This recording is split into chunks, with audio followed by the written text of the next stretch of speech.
So please welcome Professor Carl Hill from University of University of Colorado Boulder on stage.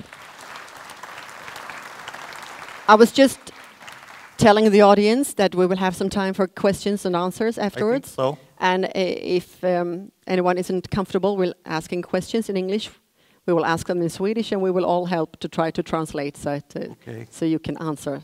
Now when we have the privilege of having you here in Sweden. So please, the stage is yours.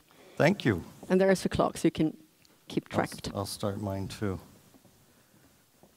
And I have to apologize. I know several languages, but not Swedish. I wish I did. But hopefully this will still work out, and I'll go from there. Let me know if you have questions along the way or want me to explain something more deeply. Let me just jump right into this and see.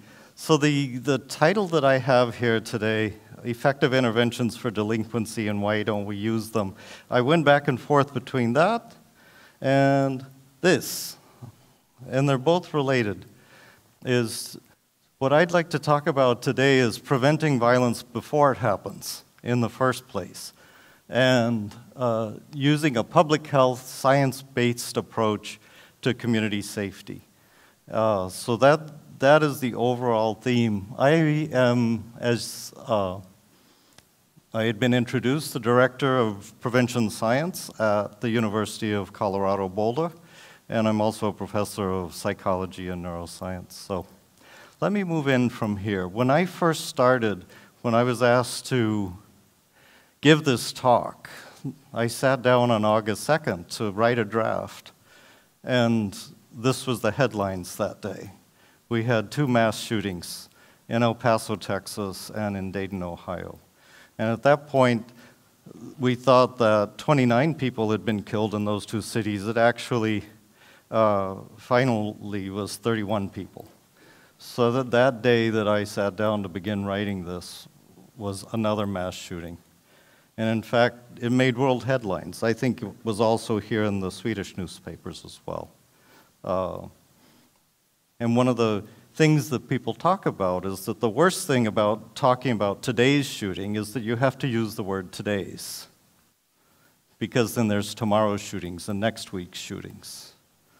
Also, sadly, this year was the 20th anniversary of the Columbine High School shooting, which was the first major mass shooting in a school in the United States. And my house is just up the road from here, so that Columbine is down from that, and we had just had our 20th recognition of the mass shooting in Columbine when this second mass shooting happened a few weeks later. At that time, we had very similar headlines back in the 90s about high school massacre. But unfortunately, Columbine, which is right here, is just part of an overall trend in mass shootings in America. So the number of people dying from mass shootings has escalated drastically for us. Not just in America, as you know here. It's also a problem in Sweden. And in fact, here in Malmö this week was a recent horrible shooting. Sweden right now leads the northern countries in gun violence deaths, in the rate of gun violence deaths. We see this in my work as an iceberg, and that the mass shootings that we see are the tip of the iceberg, and that's what makes headlines and gets people's attention. But really, this is reflective of the rest of the iceberg, the broader problems with community violence, school violence, and family violence.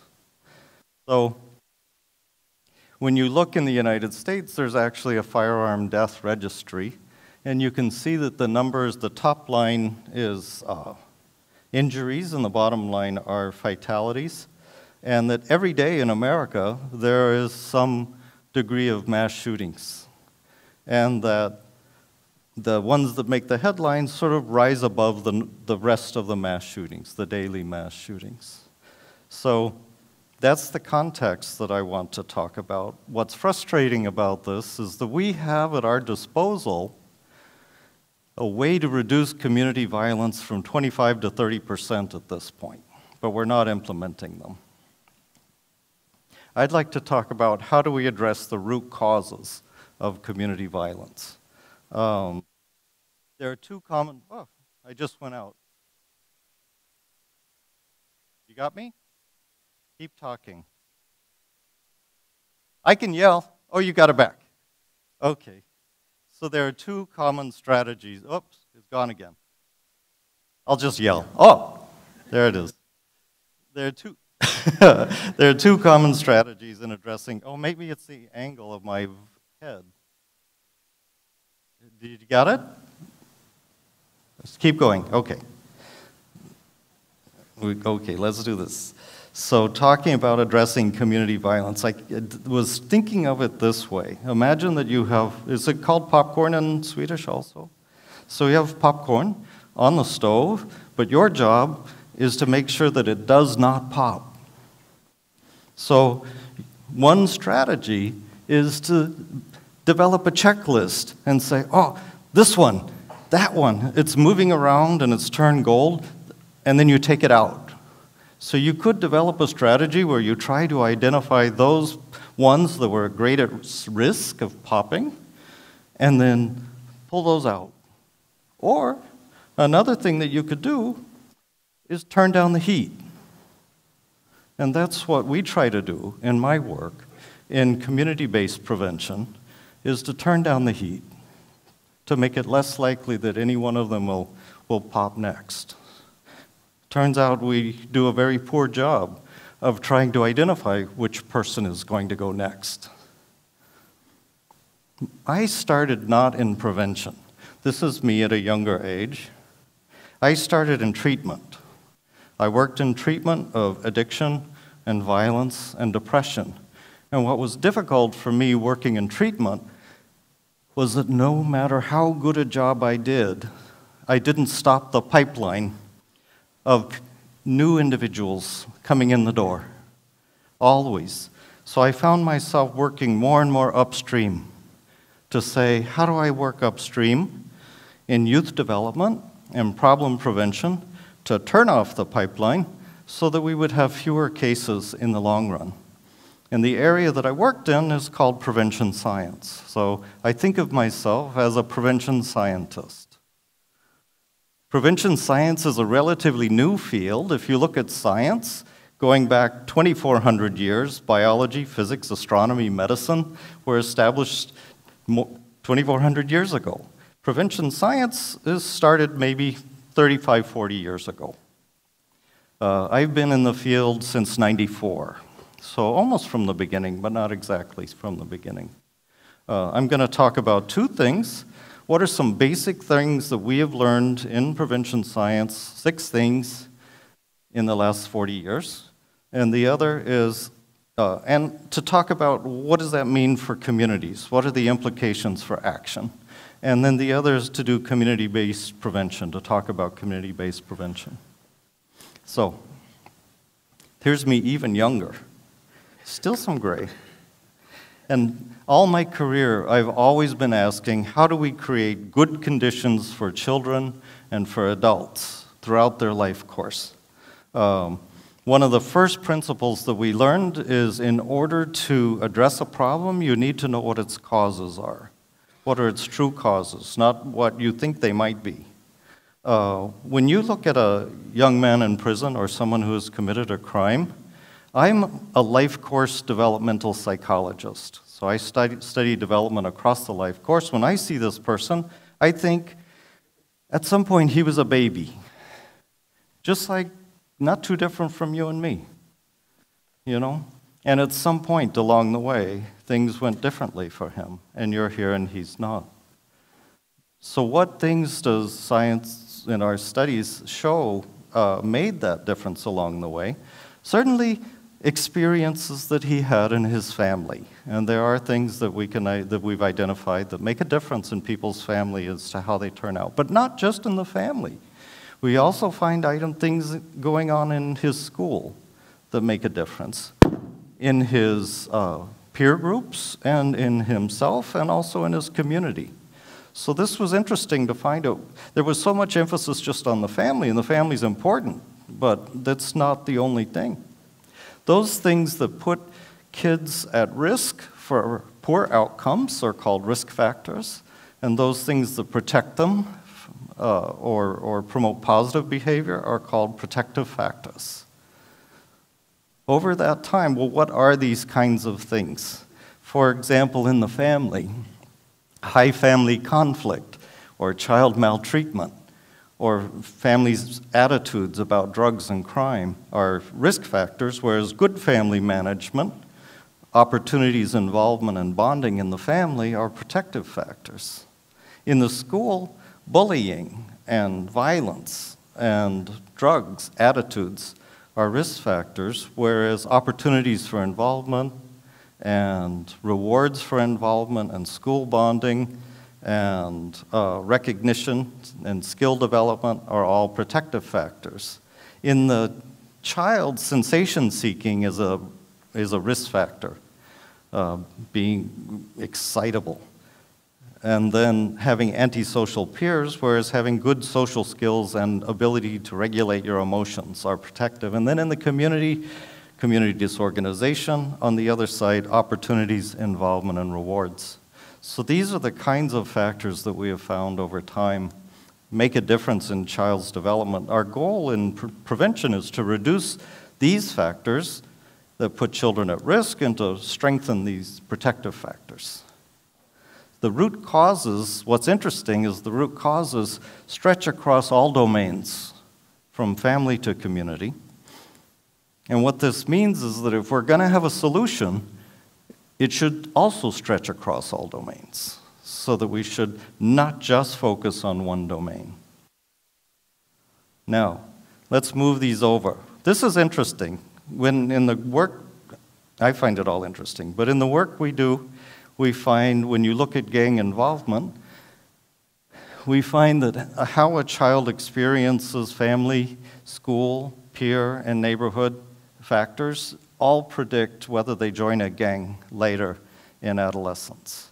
What's interesting about that is that they also predict involvement in drugs, they also predict suicidal behavior, and they also predict positive outcomes like educational attainment. The same set of risk and protective factors are predictive of a broad range of outcomes. What's important about this, and this is very frustrating for me, because I work with legislators, senators, and representatives in our state to develop prevention strategies. But there's one group of people who are working on violence, and there's another group of people who are working on drugs, and there's another group of people who are working on mental health. But they're the same root causes. They should be talking together and coming up with one strategy, not 5 different strategies. So what we need is, we don't need different prevention programs or different agencies for different outcomes. We need a coordinated strategy that addresses the root causes. So this is our list of risk and protective factors across, you can't read those, we had them earlier. Which one's most important? I remember we wrote a proposal back in the 90s to say, we want to know which one is most important, so we'll focus on that one, or 2. And the answer is, each of them has about the same level of impact. Some are a little stronger, some are a little less, but they're all about the same level of impact. No one factor rises above the rest that would say you have to focus on this one. Now, this next series of few slides are really interesting, but a little controversial, I think. I don't know. You can tell me. So think about high-risk youth. I would say that a prevention strategy that focuses only on high-risk youth will fail. But you see it a lot.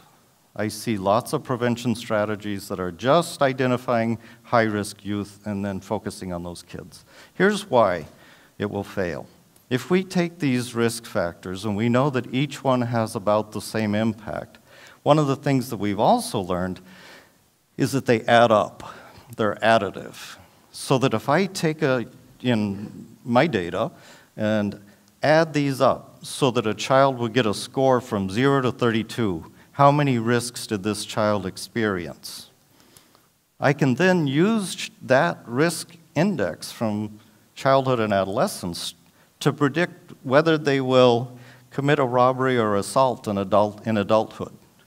And there's a strong relationship.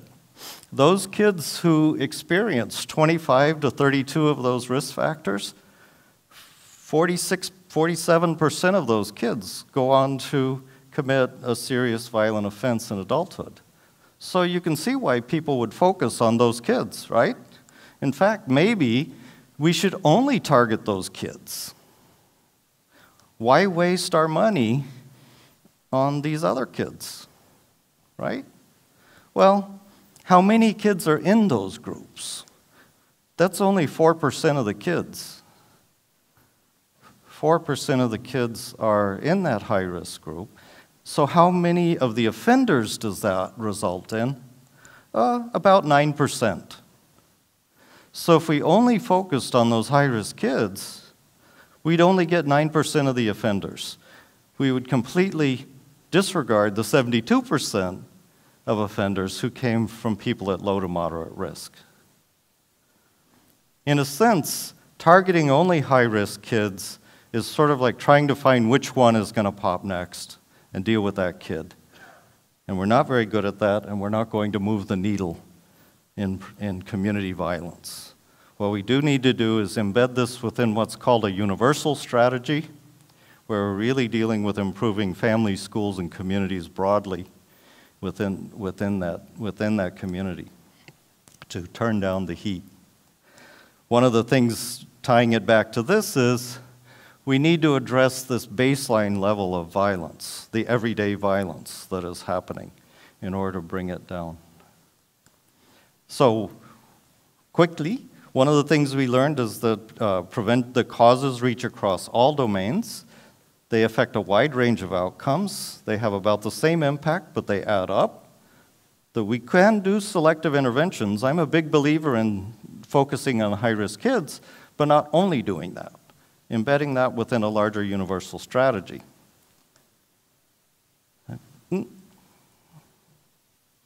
I'll go a little faster. So, two more things. One is that these risk and protective factors, I think, should be organized into some kind of theory, some kind of cogent developmental theory. And the reason for that is we can use theory to develop interventions, and then as we move interventions from one country to another, we can use theory to adapt as necessary, the interventions. And then the last part is getting communities to select and implement effective intervention is not impossible. It takes planning, but people are succeeding. So I want to talk for the next few minutes about community-based prevention. In particular, Communities That Care, which has a booth here. Has anyone spoken about that today or yesterday? Okay. Well, I've been involved in Communities That Care since 1994, so I'll use that as one example of a way of doing community-based prevention. There's a website, communitiesthatcare.net, and it's free. You can go and get anything a community needs to be able to do this. It is not an intervention. Communities That Care is not an intervention. It's a strategy that guides communities through a 5-step process in order to select the right interventions for their community. The key operative word in Communities That Care is the communities part, is that you need, for example, champions at the highest level who are going to say, no, this is important for our community. You need key leaders who are the decision makers in the community, maybe the business people in the community. I have Rotary here from Malmo. You need a board of people who said, yes, I will help walk you through this step, who the community needs to be on board. so that they actually are open-minded about this process. And it's good to have the youth involved as well, community youth. All of this is coordinated by a team of community coordinators. It goes through a 5-step process. In the first step, you really need to activate your catalyst. Is the community ready? Who are the key leaders in the community? Who are the stakeholders? So it's getting ready. Then you form a coalition. You learn about prevention, like what we're doing now, and develop a vision. And then you need to find out more about your community. What are the risk and protective factors that are elevated in your community? So, for example, these are data that come from a community here in Malmo who did their survey of their community, and what they learned was that particular community was very high on neighborhood disorganization, parent attitudes towards crime, and child attitudes towards drug use.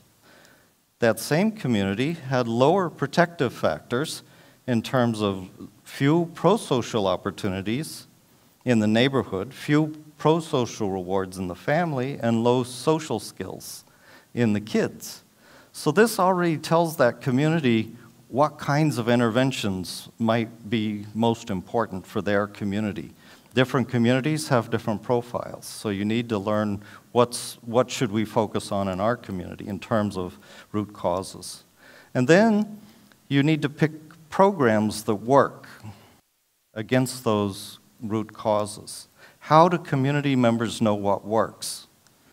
Well, we run a website called Blueprints that has a list of tested effective interventions. So the communities can go there and do a search for their keyword and say what are the risk and protective factors that they want to affect, and then it'll give them a list of programs that have been shown to be effective.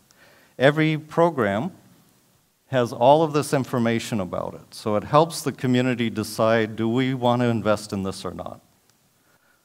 We started with 10 programs. We reviewed 1,500 programs. 3 of them are the top-tier best evidence. 14 are still strong evidence. And we have about 72 that are promising, but we're not sure they are ready to go to scale yet. Mostly based on the strength of the evidence. One of these is called Paths, for example. Just to give you an example, developed by Mark Greenberg, is promoting alternate thinking strategies, and it's a social-emotional skill development curriculum. It's had multiple randomized trials and has 60 lessons on emotion regulation. Paths has shown in its evaluations better social cognition, reduced externalizing behavior, reduced depression, internalizing behavior, reduced police contacts for kids who have gone through this, and increased academic achievement. Paths has been tested in these countries internationally, and currently is being tested here in Sweden by these 2 researchers in Stockholm. So, most of the interventions that we look at don't work. And in fact, most interventions that are being implemented now, popularly, don't work, unfortunately. For example, in America, we have a very popular intervention called DARE, where police officers go to school classrooms and tell kids, don't do drugs. Very popular, it doesn't work. We have other things that we can do that are more effective. Other things that don't work, just information dissemination doesn't work. Scaring kids about crime doesn't work. Putting delinquent kids together and doing peer counseling together doesn't work, makes things worse. All boot camps, I don't know if you have those, but those are popular in America also, do not work. So communities need to know what works. Oh, well, I think I'm okay. What time do I go? Where's my person? Oh, okay, that's fine. I'm in the last cycle. Good. So, And then the last step is to implement it and to see, are things improving in your community? You know, are the risk factors going down? Are the protective factors going up? This has been tested in a randomized controlled trial in the United States in 24 incorporated towns. So they matched the towns and they randomly assigned them to do it or not to do it, this prevention planning strategy.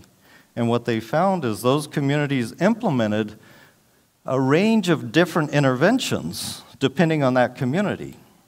That makes sense. But they all picked interventions from the list that had been shown to work, effective interventions. And what they found was they were able to reduce, in the intervention communities, tobacco use by 1/3, alcohol use by 1/3, delinquency by 25%. This is in the 8th grade, by the 8th grade. Not just for those kids, but on a community-wide level. They were able to reduce drug use on a community-wide level by implementing this strategy. Currently, we are in operation in over 130 communities across the United States and dozens of countries around the world, including here in Sweden.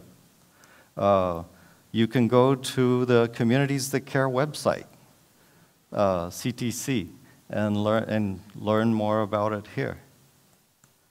So getting communities to select and implement effective programs is doable. It's not easy. It takes thought, but we're doing it.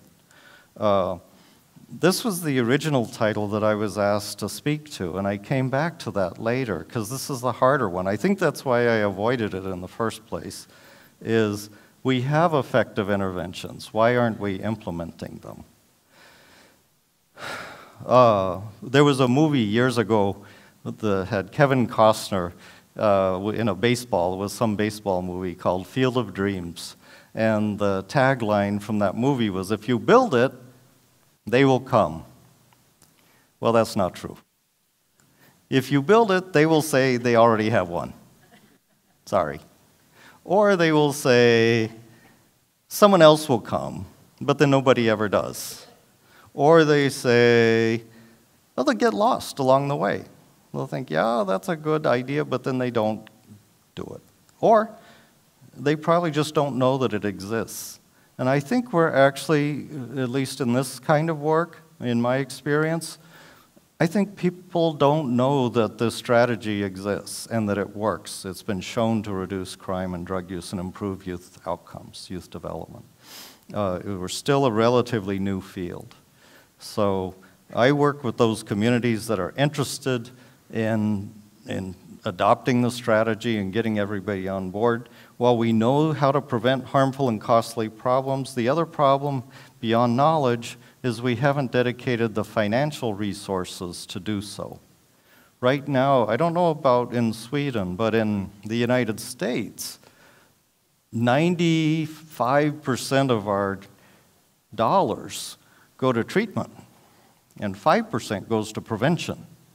And I know that treatment's important, but we could shift that over a little bit and put a little bit more into prevention, because in the long run, I haven't presented slides on this, is that they're cost effective. So that for every prevention dollar that's spent, depending on the program, there are between, or krona that's spent, there are between 4 and 10 that are gained later. The trouble is that gain doesn't come for another 4 or 5 years, sometimes 10 years. And the politicians are going to get reelected next year. So they want answers now, they want results now. But prevention takes the long vision.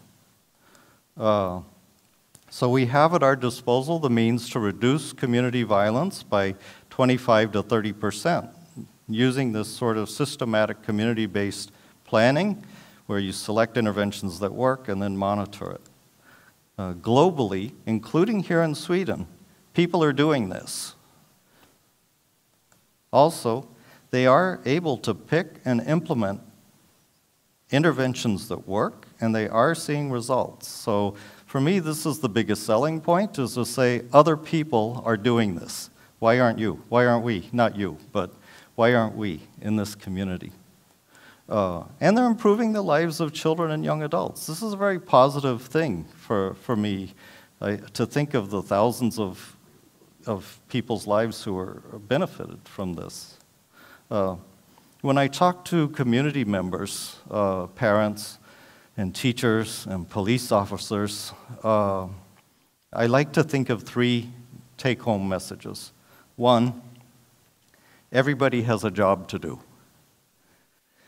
And what I mean by this is that sometimes when you talk to parents, they blame the school. And you talk to the teachers and they blame the parents. And then everybody blames the neighborhood or the community. But no, we know that the causes of positive development reach across all of these domains. Everyone has a job to do. Don't blame other sectors for how the youth are turning out. But what that means is you don't have to do it all yourself. But do what you can where you are. If you're a parent, be a good parent, or learn how to be a better parent. If you're a teacher, be a good teacher, or learn how. There are strategies that help you learn how. If you're neither a parent nor a teacher, be a good community member. Be a active part of your community. So, and the third point is work together.